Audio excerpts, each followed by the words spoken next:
Hello and welcome to another edition of Business Africa. I am Afolake Oyinloye. Coming up, how is the business community in the DRC's eastern city of Goma holding up 15 years after the volcanic eruption? Burkina Faso strawberry business strives for international standards. And cocoa harvest in Côte d'Ivoire rose by 28.5% in 2016.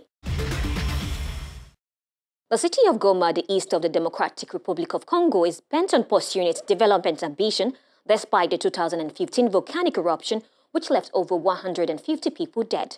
Local businessmen and foreign investors have shown interest in lifting the city to its former glory after business activity slumped as a result of the catastrophe.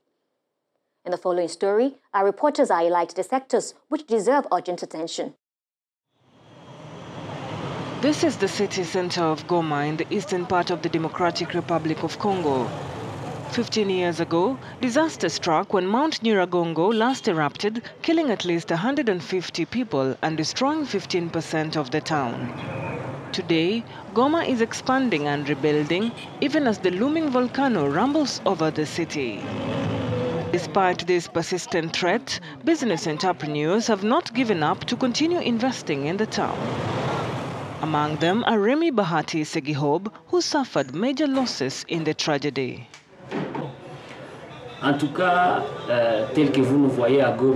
In any case, as you see us in Goma, we are not afraid, and if it is investments, we do it. You can see for yourself that compared to previous years, houses are even developing.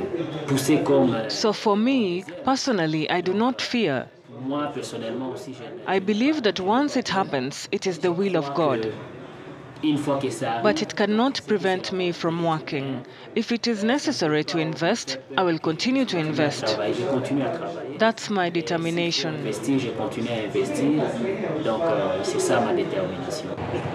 For the president of the Federation of Companies in North Kivu, the eruption of the Nyiragongo volcano is not just a sad memory. The disaster paved the way for the current architectural landscape to give new shape to the city. There's a society called the Nyiragongo Cement that began to produce cement with the volcanic rock.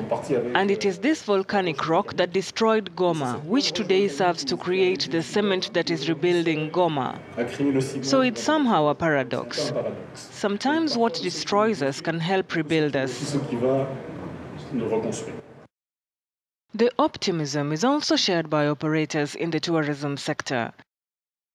New houses and a few hotels have been constructed atop layers of molten lava rock in this city searching for a new image.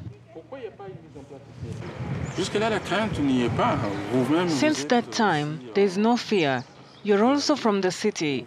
You see how houses in the city are built, and for us who are the economic operators, we know that the city of Goma is a tourist destination.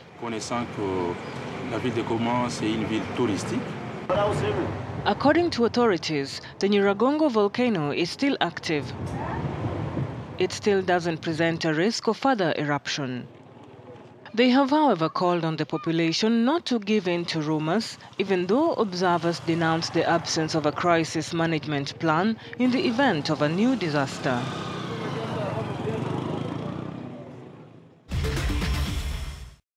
Thomas Dakan-Nwiti is a specialist on socio-economic matters and now joins us from the DRC. Welcome to the program.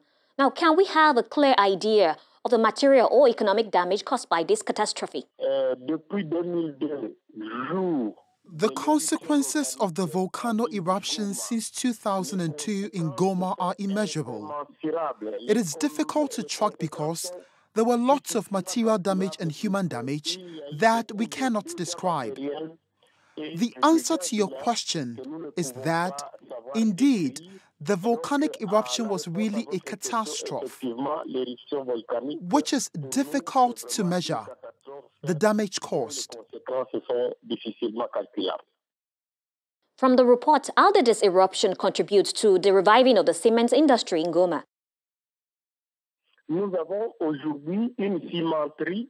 Today, we have a cement plant called the Nyiragongo Cement Plant.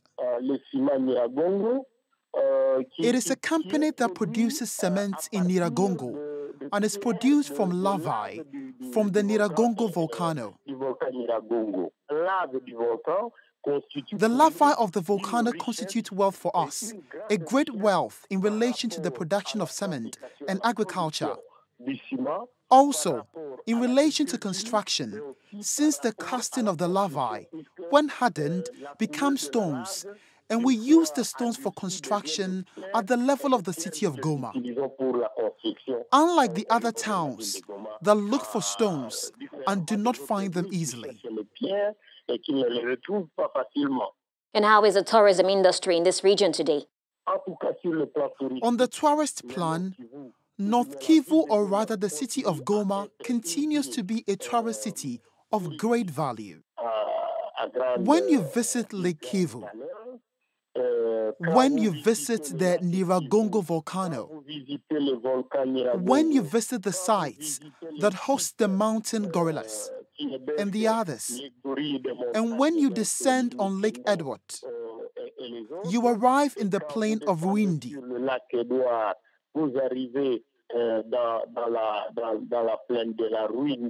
You will realize that it is really extraordinary.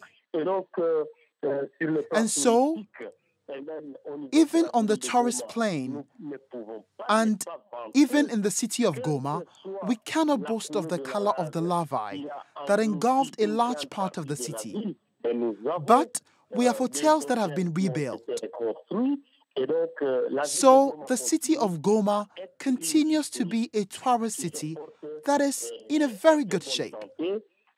I am saying that despite all of the security challenges, it's becoming acute at the provincial level. Well, thank you very much for your input. Thank you for having me. When we come back, we'll be heading to Burkina Faso, where cultivators and exporters are brainstorming on ways to improve the strawberry business. Stay with us.